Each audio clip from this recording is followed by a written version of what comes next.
Good evening everyone, good evening, hello, नमस्ते, आदाब, सत श्री अकाल जी। कैसे हो आप सभी? ठीक हो? चलो बहुत अच्छी बात है। और शुरू करें? शुरू करने से पहले जो स्टूडेंट लाइव आ चुके हैं जल्दी से जल्दी सेशन को लाइक कर दो और शेयर कर दो, जिससे कि आपके जितने भी भाई बंधु साथी संगी जो भी एग्ज़ाम की तैयारी कर रहे हैं उन तक इस सेशन को पहुंचाया जा सके, जिससे कि वो भी जो है वो तैयारी की शुरुआत कर पाएँ। तो चलिए आज के सेशन की शुरुआत करते हैं, समय को हम ज़्यादा ख़राब नहीं करते हैं। हाँ जी, good evening everyone, good evening. चलो शुरू करें शुरू। तैयार हो सारे? हो जाएं, युद्ध के लिए तैयार, क्रांति के लिए तैयार हो जाएं।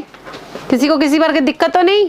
चलो आज के सेशन की शुरुआत करते हैं। सेशन की शुरुआत करने से पहले स्टूडेंट आप लोगों को यही कहना चाहूँगी कि क्वेश्चंस मेरे हैं, जवाब आप लोगों के हैं, जवाब आप लोगों को देने हैं। साथ ही साथ आप लोगों को ये भी देखना है कि हम में कितनी इम्प्रूवमेंट आई है।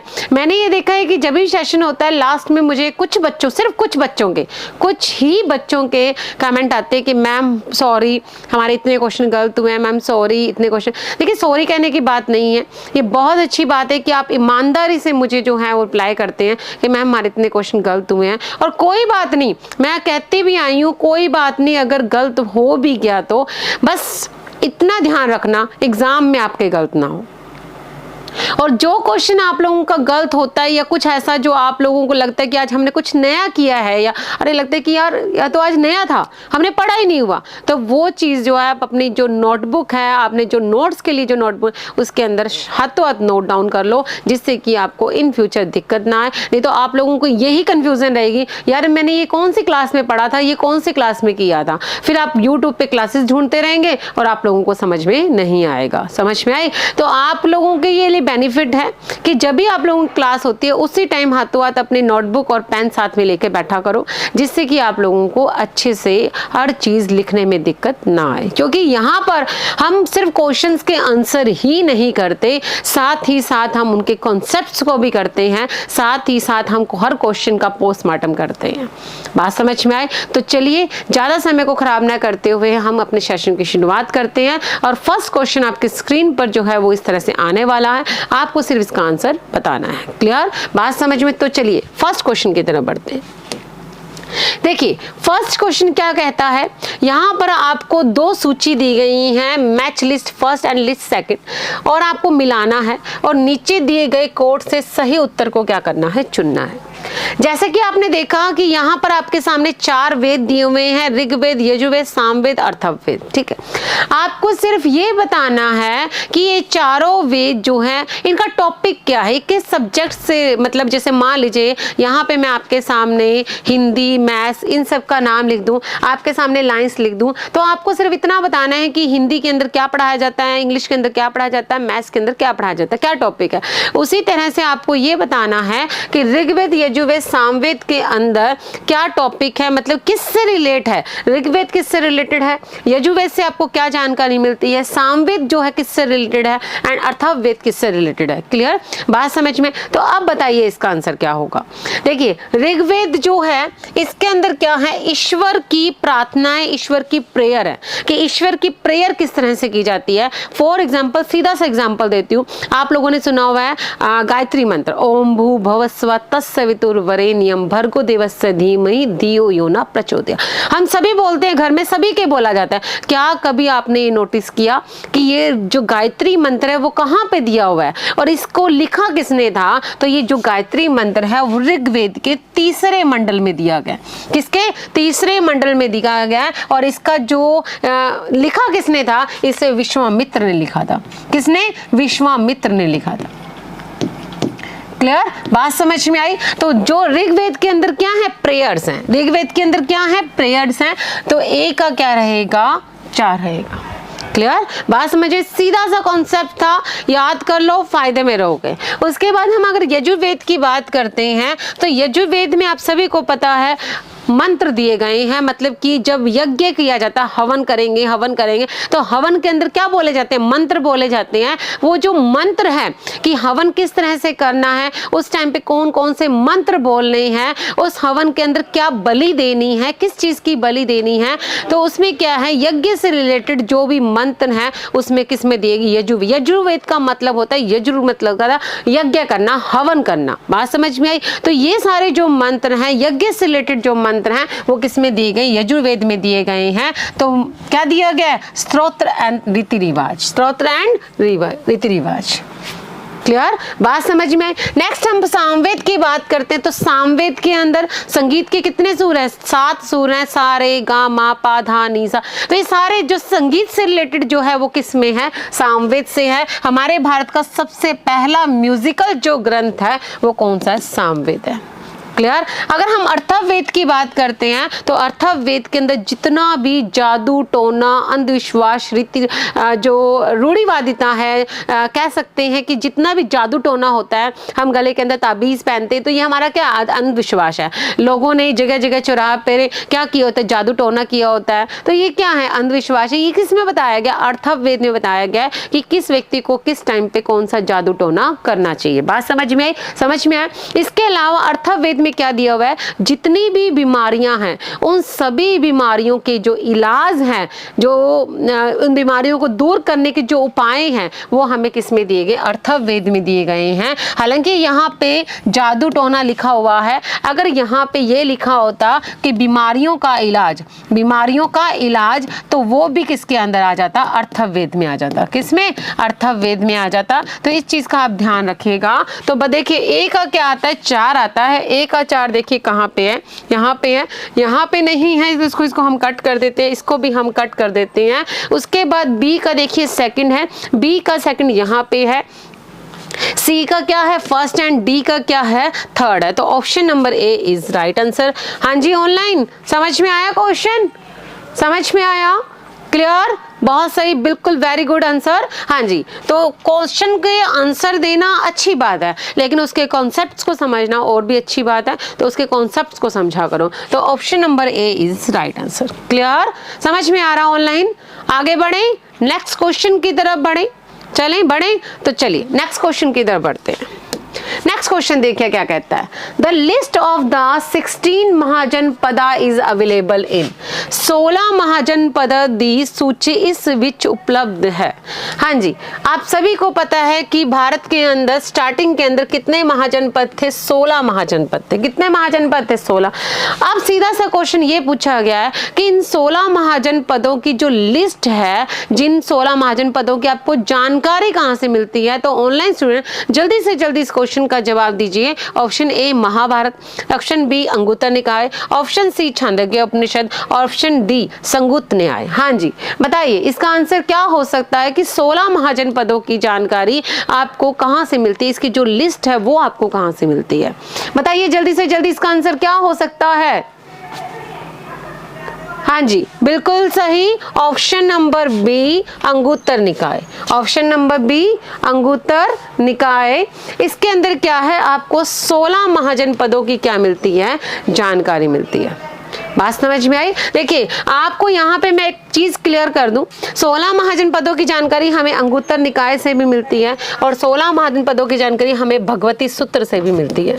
कहां से, भगवती सूत्र से मिलती है। लेकिन अगर आपके क्वेश्चन आता है कि कौन से बौद्ध ग्रंथ से मिलती है 16 महाजनपदों की जो पूरी लिस्ट है, वो कौन से बौद्ध ग्रंथ से मिलती है, तो वो कौन सा, अंगुत्तर निकाय। अगर क्वेश्चन आता है 16 महाजनपदों की जानकारी आपको कौन से जैन ग्रंथ से मिलती है, तो वो मिलती है भगवती सूत्र में। क्लियर? बात समझ में है? यहाँ पे भगवती सूत्र ऑप्शन में नहीं है, यहाँ पे सिर्फ अंगुत्तर निकाय है, इसलिए हमने अंगुत्तर निकाय पे टिक मार्क किया है। अगर यहाँ पे भगवती सूत्र होता तो उस पर भी हमें टिक मार्क करना पड़ता। क्लियर? अगर क्वेश्चन आता कि कौन से बौद्ध ग्रंथ से, तो अंगुत्तर निकाय आता। लेकिन अगर पूछा होता कौन सा जैन ग्रंथ, तो कौन सा आता, भगवती सूत्र, चाहे उसके ऑप्शन में अंगुत्तर निकाय दिया होता। बात समझ में आई? अगर क्वेश्चन पूछते कि कौन से जैन ग्रंथ से आपको 16 महाजनपदों की जानकारी मिलती है, ऑप्शन में आपके भगवती सूत्र भी है, ऑप्शन में आपके अंगुत्तर निकाय भी है, लेकिन अंगुत्तर निकाय को आप टिक मार्क नहीं कर सकते सकते। क्यों? क्योंकि वो एक बौद्ध ग्रंथ है। क्लियर? बात समझ में आई? तो option number B is right answer. Clear है ऑनलाइन? क्लियर? आगे बढ़े नेक्स्ट क्वेश्चन की तरफ। हाँ जी, बिल्कुल सही। आगे देखते हैं नेक्स्ट क्वेश्चन क्या कहता है आपका। नेक्स्ट क्वेश्चन देखिए, Nagananda Ratnavali and the Priyadarshika was written by. Nagananda Ratnavali and Priyadarshika किसके द्वारा लिखी गई हैं? ये 3 किताबें हैं, 3 बुक्स हैं। इसका राइटर आपको बताना है। क्या वो वान भट्ट ने लिखी थी? क्या वो विशाखा दत्त ने लिखी थी? क्या वो वात्सायन ने लिखी थी? क्या वो हर्षवर्धन ने लिखी थी? बताइए ऑनलाइन, जल्दी से जल्दी बताइए, जल्दी जल्दी कमेंट बॉक्स में अपने कमेंट करिए कि किसने लिखी थी प्रियदर्शिका, नागानंद रत्नावली। जल्दी से जल्दी इसका आंसर बताइए। हाँ जी ऑनलाइन, हाँ जी बिल्कुल सही। हर्षवर्धन ने, जो वर्धन वंश का राजा था, जो वर्धन वंश का किंग था, उसने क्या लिखी थी? 3 किताबें लिखी थी। एक का नाम था नागानंद, एक का नाम था प्रियदर्शिका एंड रत्नावली। क्लियर?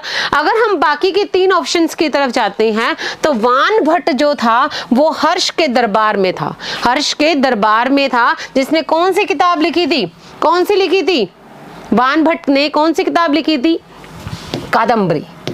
कौन सी लिखी थी? कादम्बरी। क्लियर? बात समझ में आई? अगर हम विशाखा दत्त की बात करते हैं तो विशाखा दत्त की किताब का नाम क्या है? मुद्रा राक्षस, जहां से हमें चंद्रगुप्त मौर्य के जीवन की, उसकी पर्सनल लाइफ की पूरी जानकारी मिलती है। क्लियर? अगर हम वात्सायन की बात करते हैं तो वात्सायन की किताब का नाम है कामसूत्र। कामसूत्र। क्लियर? बात समझ में आई? और हर्षवर्धन की किताब का नाम क्या है? प्रियदर्शिका, नागानंद रत्नावली। अगर पूछा जाता है कादम्बरी तो वो किसकी आ गई? वान भट्ट की। अगर पूछा जाता है मुद्रा राक्षस देवी चंद्रगुप्तम तो वो किसकी है? विशाखा दत्त की है। अगर पूछा जाता है कामसूत्र किसकी है तो वो किसकी है? वात्सायन की है। Option number D is right answer. Clear है ऑनलाइन? आगे बढ़े नेक्स्ट क्वेश्चन की तरफ। समझ में आया? कॉन्सेप्ट समझ में आया? इसी के साथ आप लोगों को 3 और राइटर याद करने हैं और आपको 3 बुक्स और याद करनी है। समझ में आ गया? आगे बढ़े नेक्स्ट क्वेश्चन की तरफ। समझ में आ रहा ना? आगे देखते हैं। देखिए नेक्स्ट क्वेश्चन देखिए, Which one of the following ruler from the Central Asia conquered North India in 1192? Madhya Asia के निम्नलिखित शासकों में से किस एक ने 1192 में 1192 में उत्तर भारत पर विजय प्राप्त की थी? आप लोगों को जो ईयर दिया हुआ है 1192, उसको देखते ही आपको एक चीज याद आई होगी, battle of Tarain. Battle of Tarain, Tarain का युद्ध।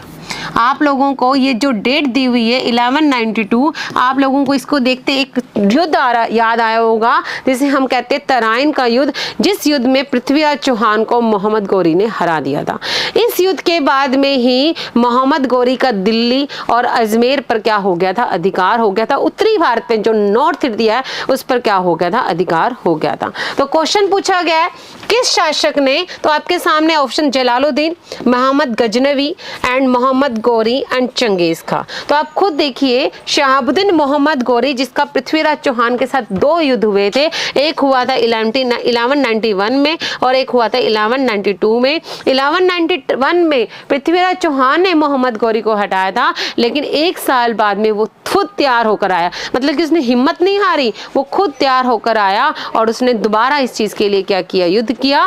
वो कहते हैं ना, देखिए कास्ट से मतलब नहीं, इंसान तो इंसान होता है, एक जज्बा होना चाहिए। यहाँ पर हम हिंदू मुस्लिम की बात नहीं कर रहे हैं, हम सिर्फ एक जज्बे की बात कर रहे हैं। उसमें इतना जज्बा था कि 1191 में जब उसको हराया गया था तो उसने ये कसम खा ली थी कि अब मुझे इस पृथ्वीराज चौहान को क्या करना है? हराना है। क्लियर? बात समझ में? वो दोबारा तैयार होकर आया। 1 साल उसने आपको रेस्ट नहीं दिया, बल्कि वो एक तरह से इस आग में तपता गया कि मुझे पृथ्वीराज चौहान को हराना है। 1192 में आया और उल्टा ये हुआ कि पृथ्वीराज चौहान जब जीत गया 1191 में, तो वो इतने अपनी मोह माया में, या कह सकते इतने ऐशोराम में, इतने एंटरटेनमेंट वाले जीवन में बिताने लगा कि मैं उसको एक ओवर कॉन्फिडेंस आ गया था कि वो वापस नहीं आएगा। लेकिन 1192 में 1192 में मोहम्मद गौरी दोबारा आया और उसने दोबारा इस युद्ध किया तराइन, उसी मैदान में, उसी व्यक्ति के साथ, लेकिन अब की बार कोई और था। पृथ्वीराज चौहान को इसने हराया और उत्तरी भारत पर क्या किया? की विजय प्राप्त की। क्लियर? बस वही बात है, इंसान के अंदर जज्बा होना चाहिए, उठने के लिए दोबारा हिम्मत चाहिए, और अगर वो दोबारा उठ जाता है तो सच में कहते हैं भगवान भी आकर झुक जाता है। क्लियर? बात समझ में? तो option number C is right answer. Clear है? समझ में आया? समझ में आया? तो मोस्ट इंपॉर्टेंट क्वेश्चन आगे देते हैं। नेक्स्ट क्वेश्चन देखिए, Ibn Battuta the Moorish traveller visited India during the region of. Ibn Battuta, याद है ना, इब्न बतूता एक सॉन्ग भी है, इब्न बतूता बगल में जूता, जो बगल में जूता लेके घूमता रहता है। इब्न बतूता ने किसके शासनकाल के दौरान भारत का दौरा किया था? सीधा सा क्वेश्चन है कि इब्न बतूता जब भारत आया था तो उस टाइम पर कौन सा वंश था और उस टाइम पे शासक गद्दी पर कौन बैठा था? आप सभी को मैं बताऊं, इब्न बतूता कौन था? मोरक्को का रहने वाला था। कौन का? मोरक्को का रहने वाला था, दक्षिणी अफ्रीका, साउथ अफ्रीका का रहने वाला था। मोस्ट इंपॉर्टेंट क्वेश्चन है ये। क्लियर? बात समझ में आई? अब देखिए आपसे क्या पूछा गया है कि किसके टाइम पे आया था? तो इब्न बतूता किसके टाइम पे आया था? मोहम्मद बिन तुगलक के, बाबर के, अकबर के और महमूद गजनवी के। बताइए किसके टाइम पीरियड में आया था? ये आया था 1333 में। 1333 में आया था। उस टाइम पे बाबर, तो देखिए आप सभी को पता है बाबर का टाइम पीरियड ही 1526 रहता है, तो ये तो हो ही नहीं सकता। अकबर का टाइम कब रहता है? 1556 रहता है, तो ये भी नहीं हो सकता। महमूद गजनवी की बात करते हैं तो ये तो कब था? 1207 में था, तो ये भी नहीं हो सकता। महमूद गजनवी 1207 में नहीं था, ये उससे पहले ही था, तो ये भी नहीं हो सकता। मतलब कि आप सभी को पता है 1125 में तो सोमनाथ पर आक्रमण किया था, तो ये भी नहीं हो सकता। सीधी सी बात है। बात करते हैं मोहम्मद बिन तुगलक की, तो जब मोरक्को का इब्न बतूता भारत आया था उस टाइम पर कौन था? मोहम्मद बिन तुगलक था, जिसे हम विद्वानों का विद्वान कहते हैं। आप सभी को पता है ना, आप मेरे सारे विद्वान ही हो, विद्वान हो के नहीं? तो मोहम्मद बिन तुगलक जिसके टाइम पे इब्न बतूता आया था वो कहाँ का रहने वाला था? साउथ अफ्रीका का, मोरक्को का रहने वाला था। क्लियर? बात समझ में आई? ऑनलाइन सही है? क्या मैं सही हूँ? Option number A is right answer. Clear है? क्लियर? चलो बहुत अच्छी बात है, वेरी गुड आंसर। हाँ जी, एक्सीलेंट, ठीक है, okay. Option number A is right answer. Clear? Next question देखते हैं। विच सुल्तान बिल्ट अलाई दरवाजा? अलाई दरवाजा किस सुल्तान ने बनवाया था? हालांकि नाम से ही पता चल रहा है कि इसका आंसर क्या आएगा। अगर थोड़ा सा अगर आप अपना दिमाग लगाएं, थोड़ा सा, वो कहते हैं नकल के लिए अकल चाहिए होती है, तो थोड़ी सी अकल लगा लो। अलाई दरवाजा के अंदर उस व्यक्ति का नाम छुपा हुआ है जिसने ये बनाया था। आपके सामने ऑप्शन है इल्तुतमिश, बलबन, अलाउद्दीन खिलजी एंड फिरोज शाह तुगलक। बताइए इसका आंसर क्या होगा? क्या होगा ऑनलाइन इसका आंसर? जल्दी से जल्दी बताइए, क्या हो सकता है इसका आंसर? अलाई दरवाजा किसने बनवाया था? किसने बनवाया था? क्या वो इल्तुतमिश ने बनाया था कि अलाउद्दीन खिलजी ने बनाया था? Very good answer, Alauddin Khilji ने बनवाया था। किसने बनाया था? अलाउद्दीन खिलजी। देखिए होता क्या है, आप सभी को पता है कि कुतुबुद्दीन ऐबक ने एक मीनार बनवाई थी जिसे हम क्या कहते हैं? कुतुब मीनार कहते हैं, कुतुब मीनार कहते हैं। तो अलाउद्दीन खिलजी का आप सभी को पता ना, अलाउद्दीन खिलजी का हमने करैक्टर पढ़ा हुआ है। अलाउद्दीन खिलजी को भी दूसरों की होड़ करने की या दूसरों के साथ चलने की बड़ी आदत थी, उसको भी रहता था अगर उस व्यक्ति ने बनाया ना तो मैं भी बनाऊंगा, उसको ही रहता। हालांकि अच्छी आदत है, बहुत अच्छी बात है, लेकिन जरूरत से ज्यादा ये चीज खराब करती है। अब उसने क्या कहा कि जैसे कुतुबुद्दीन ऐबक ने कुतुब मीनार बनाया, उसी तरह से मैं एक मीनार बनाना चाहता हूं, जो जैसे कुतुबुद्दीन ऐबक के नाम पे कुतुब मीनार है, ठीक है, उसी तरह से वो अपने नाम पर एक मीनार बनाना चाहता था जिसका नाम था अलाई मीनार। क्या नाम था? अलाई मीनार, ठीक है। अब इसी अलाई मीनार के पास इसने क्या बनवाया? दरवाजा बनवाया, जिसे हम क्या कहते हैं? अलाई दरवाजा। क्या कहते हैं? अलाई दरवाजा। आप भी आज भी अगर आप दिल्ली जाते हैं, दिल्ली के अंदर जब आप कुतुब मीनार विजिट करते हैं तो वहां पे आज भी ये अलाई दरवाजा बना हुआ है, मैंने खुद ने देखा हुआ है। हालांकि ये अलाई जो मीनार है वो टूटी फूटी हालत में है, क्योंकि जब ये बना रहा था तो उस टाइम पे इसकी क्या हो जाती है? मृत्यु हो जाती है, डेथ हो जाती है, तो इसे पूरा नहीं करवा पाता किसी कारण से। लेकिन ये जो अलाई दरवाजा आज भी कुतुब मीनार के बिल्कुल सामने बना हुआ है, अलाई दरवाजा, बहुत बड़ा गेट है ये। बात समझ में आई? तो अलाउद्दीन खिलजी ने एक दरवाजा बनाया जिसे हम क्या कहते हैं? अलाई दरवाजा। अगर ऑप्शन क्वेश्चन में आपके आता अलाई मीनार किसने बनवाई थी, तो वो भी किसने बनाई थी? अलाउद्दीन खिलजी ने। किसके पास? कुतुब मीनार के पास। किसके पास? कुतुब मीनार के पास। क्लियर, बात समझ में आई। अगर हम बाकी के ऑप्शंस की बात करते हैं तो इल्तुतमिश ने, आप सभी को पता है, कुतुब मीनार की बाकी की 3 मंजिल थी। आप सभी को पता है कि कुतुबुद्दीन ऐबक ने 1 मंजिल बनवाई थी, फिर वो मर गया था। बाकी की 3 मंजिल किसने बनवाई थी? इल्तुतमिश ने बनाई थी। क्लियर, बात समझ में आई। इसके अलावा हम बात करते हैं बलबन की, तो बलबन ने अपना क्या बनवाया था? मकबरा बनवाया था, जो संगमरमर से बना था। किसमें? संगमरमर से बना हुआ था, संगमरमर से बना हुआ था। अगर हम फिरोज शाह तुगलक की बात करते हैं तो फिरोज शाह तुगलक के, हालांकि आप सभी को पता है बहुत सारे काम है, इसने नहरें बनवाई थी, इसने शहर बनवाए थे, जौनपुर, हिसार, फतेहाबाद, फिरोजापुर, ये सारे जो शहर बनाए थे वो फिरोज शाह तुगलक ने बनवाए थे। क्लियर, बात समझ में? तो ऑप्शन अलाई दरवाजा किसने बनवाया था? अलाउद्दीन खिलजी ने। क्लियर है स्टूडेंट्स? क्लियर, समझ में आ रहा है? डाउट्स क्लियर हो गए? किसी प्रकार की दिक्कत, समस्या? आगे बढ़े, नेक्स्ट क्वेश्चन की तरफ बढ़ते हैं। देखिए, सूची फर्स्ट एंड सूची सेकंड को मिलाना है, जैसे आप सभी के सामने दिया हुआ है, और नीचे सही कोड का क्या करना है? चुनना है। अकबर, मोहम्मद तुगलक, इल्तुतमिश एंड शेरशाह। अब आगे देखते हैं क्या दिया हुआ है। आगे क्या दिया हुआ है? सड़क आजम, चहलगामी, आईने दहसाला एंड टोकन करेंसी। कुछ याद आया? कुछ याद आया स्टूडेंट्स?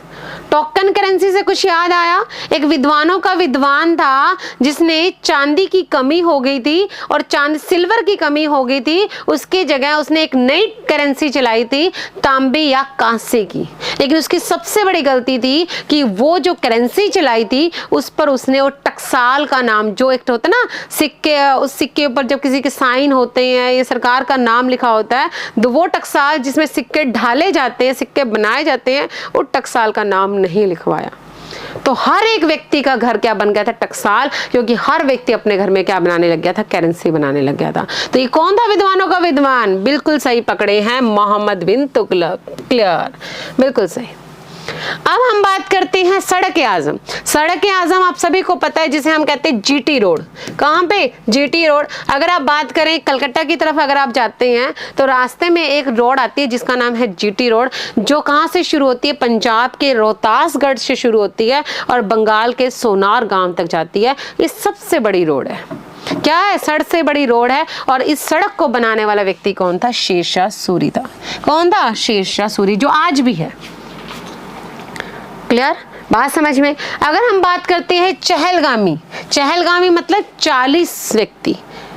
इल्तुतमिश ने एक ऐसा, देखिए इल्तुतमिश जो जब राजा बना था ना, सुल्तान, तो उसने एक ऐसा, जैसे होता है ना हर व्यक्ति की अपनी एक कैबिनेट होती है, मंत्री होते हैं, उसी तरह से इल्तुतमिश जब एक गद्दी पे बैठा तो उसने सोचा कि मेरे विश्वास वाले कुछ बंदों का एक ग्रुप होना चाहिए। मेरे विश्वास वाले जिन पर मैं भरोसा कर पाऊँ, जिन पर मैं विश्वास कर पाऊँ, जो किसी भी बात को लीक ना होने दे और जो मुझे टाइम टाइम पर क्या देते रहे? सजेशन देते रहे। तो इसलिए उसने 40 व्यक्तियों का एक दल बनाया, जिसे हम क्या कहते हैं? चहलगामी कहते हैं। क्वेश्चन कई बार ये भी पूछ लेते हैं कि ये जो 40 दल के जो लोग थे, जिसे हम तुर्कान चहलगामी कहते हैं, इसमें क्या थे? दास थे कि तुर्क सरदार थे? क्या ये दास थे? नहीं, ये तुर्क सरदार थे। मोस्ट इंपॉर्टेंट क्वेश्चन है और हमेशा स्टूडेंट यही गलत करके आते हैं। क्यों? क्योंकि उनको लगता है कि इल्तुतमिश ने अपने दासों का क्या बनाया था? एक ग्रुप बनाया था, क्योंकि इसे हम क्या कहते हैं? 40 गुलामों का दल कहते हैं। इसको हम 40 गुलामों का दल कहते हैं। इस वजह से लोग सोचते हैं कि जो ये गुलाम वर्ड लग चुका है ना, इसका मतलब क्या होता है? दास। पर ऐसा नहीं है स्टूडेंट, ध्यान रखना। ये जो 40 दल के जो व्यक्ति हैं, ये क्या है? तुर्क सरदार है, अमीर दल के व्यक्ति हैं। बात समझ में आई? मतलब कि मंत्री हैं। क्लियर? तो किसने शुरू किया था? इल्तुतमिश ने। किसने शुरू किया था? इल्तुतमिश ने। बाकी क्या बचा? आईने दहसाला। इसमें एग्रीकल्चर से रिलेटेड है। इसमें 10 सालों के लिए एक एग्रीमेंट साइन करवाया जाता है। तो ये किसने शुरू किया था? अकबर ने शुरू किया था। क्लियर? तो अब ए का क्या रहेगा? थर्ड रहेगा। यहाँ पे ए का थर्ड नहीं है, यहाँ पे भी ए का थर्ड नहीं है, यहाँ पे भी ए का थर्ड नहीं है। क्वेश्चन सीधा सा निकला हुआ है, लेकिन फिर भी हमारा करना फर्ज है। ए का थर्ड, बी का क्या रहेगा? 4 रहेगा, सी का क्या रहेगा? सेकंड रहेगा, एंड डी का क्या रहेगा? फर्स्ट रहेगा। Option number B is right answer. बिल्कुल इजी क्वेश्चन था, अगर आप लोग अच्छे से ध्यान से करो तो। क्लियर? बात समझ में आई? बिल्कुल सही। ऑनलाइन आगे बढ़े, चलो नेक्स्ट क्वेश्चन की तरफ बढ़ते हैं। नेक्स्ट क्वेश्चन देखिए, कहता है Sher Shah was buried at. Sher Shah को कहाँ दफनाया गया था भाई? शेरशाह का मकबरा कहाँ पे है? शेरशाह का टॉम कबर मकबरा कहाँ पे है? क्या वो कालिंजर में है? क्या वो सासाराम में? क्या वो जौनपुर में? क्या वो पटना में है? क्या है? शेरशाह का मकबरा कहाँ पे है स्टूडेंट बताइए? शेरशाह की सबसे फेवरेट जगह क्या थी? सासाराम। शेरशाह की सबसे फेवरेट जगह, जब वो राजा नहीं बना था, सुल्तान नहीं बना था, इससे पहले वो कहाँ का सूबेदार था? सासाराम का सूबेदार था। क्लियर? तो उसकी फेवरेट जगह क्या थी? सासाराम। तो शेरशाह का मकबरा कहाँ पे है? सासाराम में। कहाँ पे है? सासाराम में। क्लियर? बात समझ में? अगर हम बात करते हैं बाकी के बच्चे, कालिंजर के अंदर एक अभियान किया था इसने 1545 में यहाँ पे जब इसने अभियान किया था, उस टाइम पर एक बारूद का ढेर था। बारूद मतलब कि काफी सारे बारूद पड़ा था, उसमें आग लगी थी या कुछ इसने ऐसी तोप फेंकी थी कि वो जो जहां पे ये खड़ा था वहां पे क्या लगी? आग लगी। तो कालिंजर में इसकी क्या हो गई थी? डेथ हो गई थी। कालिंजर में क्या हुई थी? डेथ हुई थी। सासाराम में इसका क्या है? मकबरा है। शेरशाह सूरी की जो एजुकेशन हुई थी, जो शिक्षा इसने प्राप्त की थी, वो कहां से प्राप्त की थी? जौनपुर से। और इसने पटना को क्या नाम दिया था? पाटलिपुत्र को इसने क्या नाम दिया था? पटना नाम दिया था। बात समझ में आई? शेरशाह का मकबरा कहाँ पे है? सासाराम में। शेरशाह की मृत्यु कहाँ पे हुई थी? कालिंजर में। शेरशाह की एजुकेशन कहाँ पे हुई थी? मोस्ट इंपॉर्टेंट क्वेश्चन है। शेरशाह की एजुकेशन कहाँ पे हुई थी? जौनपुर में। और शेरशाह ने पाटलिपुत्र को क्या नाम दिया था? पटना नाम दिया था। क्लियर? बात समझ में? तो ऑप्शन नंबर 20 का क्या रहेगा? आंसर रहेगा। क्लियर है? समझ में आया? आगे बढ़े नेक्स्ट क्वेश्चन की तरफ। यहां तक समझ में आया? क्लियर है ऑनलाइन स्टूडेंट्स? चलो नेक्स्ट क्वेश्चन की तरफ देखते हैं। हाँ जी स्टूडेंट्स, जो स्टूडेंट पीएस टेट की तैयारी करना चाहते हैं या जिनके मन में है कि अब बहुत हो चुका है यार, अब हम नहीं बैठना चाहते, हमें अब तैयारी करनी है, तो जल्दी से जल्दी इस जो बैच को, जो 11 अप्रैल को शुरू हो रहा है, जल्दी से जल्दी ज्वाइन करो, जिससे कि आपके मन के अंदर के जितने भी जो डर हैं वो सारे निकलें और आप लोग जो हैं वो एक आपका जो शेड्यूल है वो एक डिसाइड हो जाए और आप एक अच्छी राह पर बढ़ो, जिससे कि आप लोगों के अंदर आपका जो संकल्प है उसे आप पूरा कर पाओ। जल्दी से जल्दी इस बैच को ज्वाइन कर लेके हमारा जो ऑफिशियल नंबर है 7710104040, इसे डायल कीजिए, फ़ोन उठाइए, डायल कीजिए और वहाँ पे अपने आप को एनरोल करवाइए, जल्दी से जल्दी रजिस्टर करवाइए। अगर आप इसमें मेरा कूपन कोड AC512 यूज़ करते हैं तो आपको 500 रुपये का डिस्काउंट दिया जाएगा। क्लियर? बात समझ में आई? आगे बढ़े, नेक्स्ट क्वेश्चन देखिए। Who among the following was the personally killed by Akbar? निम्नलिखित में से किसकी हत्या अकबर ने व्यक्तिगत रूप से की थी? पर्सनली की थी, पर्सनली उसका इशू था अकबर का, मतलब अकबर ने किस व्यक्ति की हत्या अपने पर्सनल इश्यूज की वजह से की थी? आदम खां, बैरम खां, बाज बहादुर एंड पीर मोहम्मद। बताइए, पर्सनल इशू की वजह से की थी तो क्या आ सकता है? आपको पता ही है वैसे तो इसका आंसर, फिर भी बता दीजिए, बताइए। बैरम खां, बिल्कुल सही। क्यों?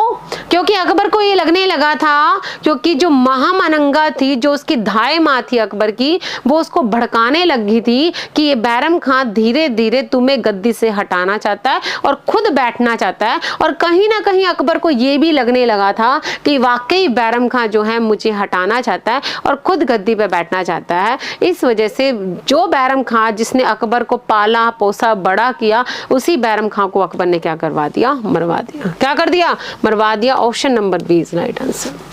क्लियर? आदम खां, उसको इसने ऊपर छत से नीचे गिरा दिया था, लेकिन इसका कोई पर्सनल इश्यू नहीं था। आदम खान ने जब मालवा पर आक्रमण किया था तो उसको वहां से बहुत सारी संपत्ति प्राप्त हुई थी, सोना चांदी प्राप्त हुआ था, उसको वहां से उसने लूटा था। लेकिन आदम खान ने, जो ये महामनंगा का बेटा है, आदम खान ने उस मालवा की लूट में से एक भी पैसा अकबर को नहीं भिजवाया था।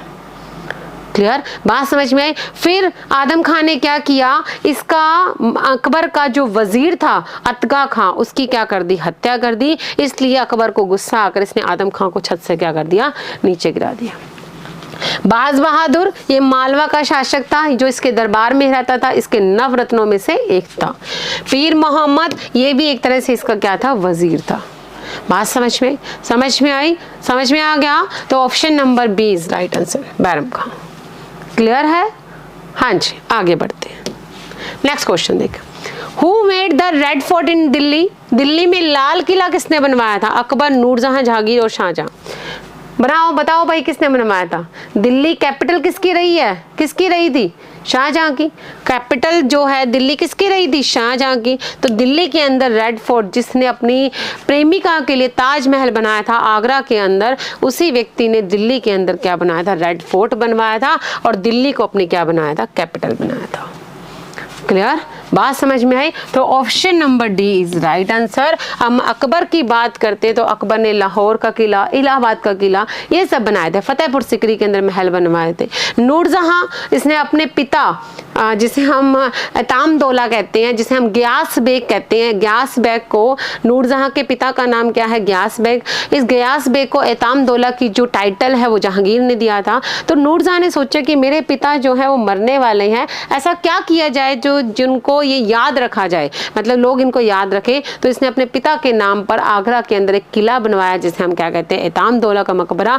मुगल काल की पहली संगमरमर से बनी हुई जो इमारत है वो कौन सी है? एतामदौला का मकबरा है। जहांगीर ने अपने पिता अकबर के लिए अकबर का क्या बनाया था? मकबरा बनाया था। कहाँ पे? सिकंदरा में। क्लियर? बात समझ में? तो शाहजहां ने दिल्ली में क्या बनाया था?